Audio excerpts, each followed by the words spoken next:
Assalamualaikum warahmatullahi wabarakatuh. Innal hamdalillah sholatu wassalamu ala Rasulillah wa ala alihi wa ba'du. Pemirsa yang saya hormati, pada kesempatan kali ini kita akan sedikit mengupas tuntas tentang bagaimana kesejahteraan sosial. Pada kesempatan kali ini kita bersama dengan salah satu pegiat sosial. Beliau adalah atas nama Fahmi Aminuddin SPDI MM, Magister jurusan manajemen, dan juga sebagai pegiat sosial yang beberapa tahun kebelakang sudah mengabdi kepada masyarakat yang ada di sekitarnya. Nah, untuk sahabat-sahabat, mari kita simak tentang apa itu kesejahteraan sosial. Siap, Kang Fahmi, bagaimana kabarnya Kang Fahmi? Baik, alhamdulillah. Kita langsung saja mengupas tuntas tentang apa yang disebut dengan kesejahteraan sosial, Kang. Baik, terima kasih. Saya pikir menarik ini untuk kita bicarakan,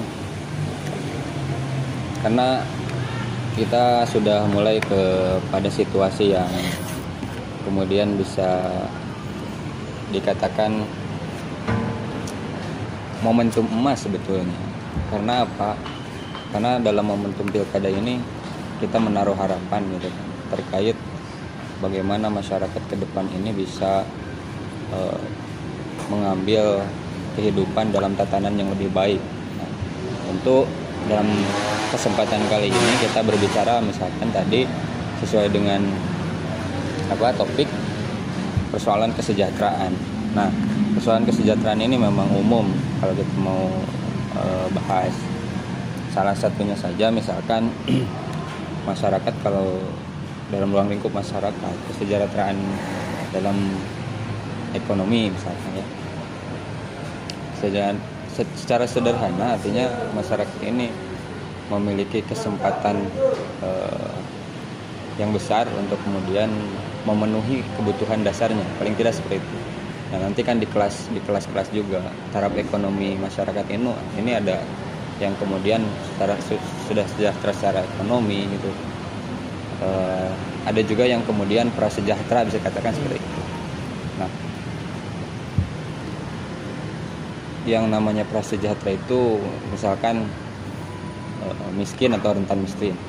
Nah, artinya kan kalau dalam bahasa agama itu ada fakir, ada miskin gitu kan.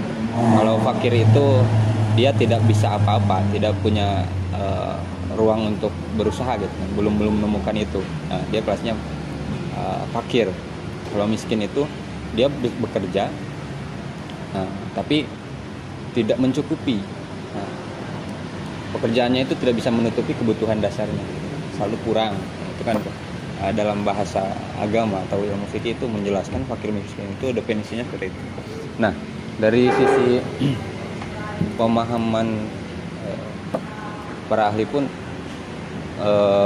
kalau miskin itu, rentan miskin itu memang dikategorikan sebagai masyarakat yang belum memenuhi standar kebutuhannya. Misalkan dia tidak memiliki fasilitas tempat tinggal,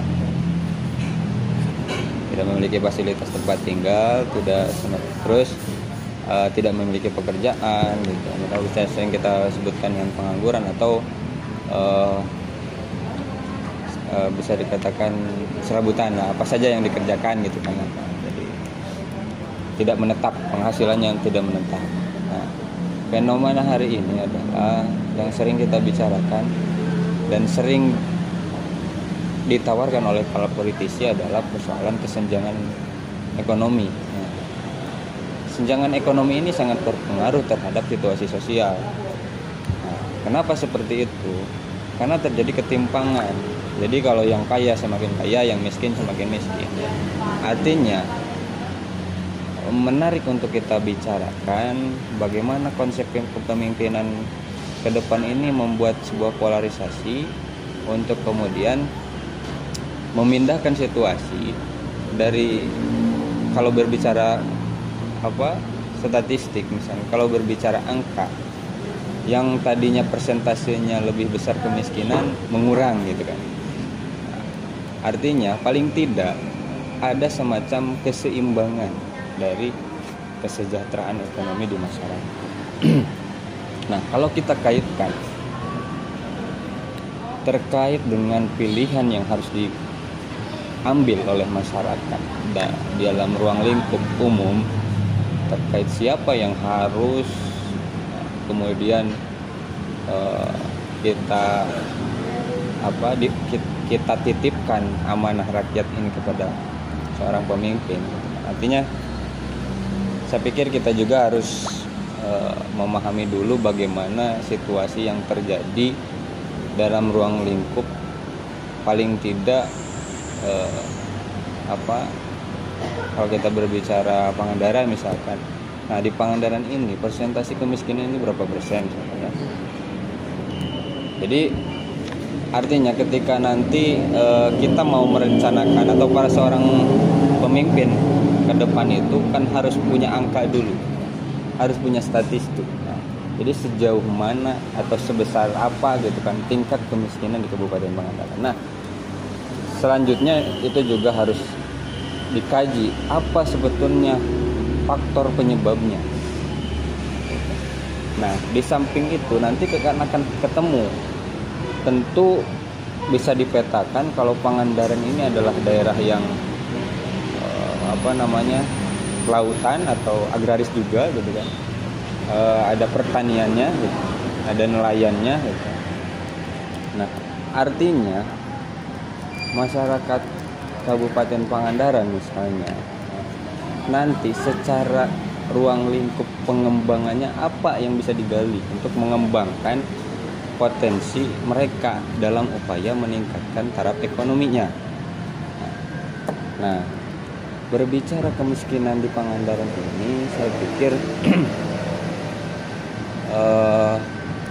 bisa dikatakan masih banyak juga, sekalipun memang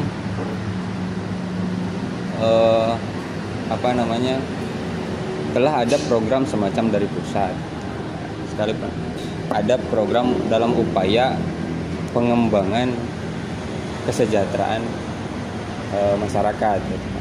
Misalnya kita berbicara data yang terdata di dalam basis data terpadu itu gitu kan. Itu lebih daripada 20.000 jiwa, 25.000 jiwa lebih gitu kan. Nah, artinya kalau kita mau presentasikan itu kita berbicara konteks kemiskinan. Konteks kemiskinan itu kan misalkan ada ranking 1, desil 1, desil 2, desil 3, desil 4. Itu yang desil satunya saja itu banyak sekali, lebih daripada 16.000.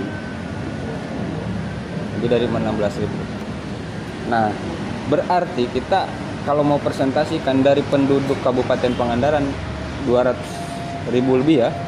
200.000 lebih itu presentasinya masih banyak, masih besar. Ini presentasinya masih besar. Nah, artinya ini harus ada semacam formulasi yang disusunkan sebagai kerangka perencanaan program ke depan. Ya, perencanaan ke depan untuk kemudian menurunkan tingkat kemiskinan pada masyarakat. Nah, itu seperti apa?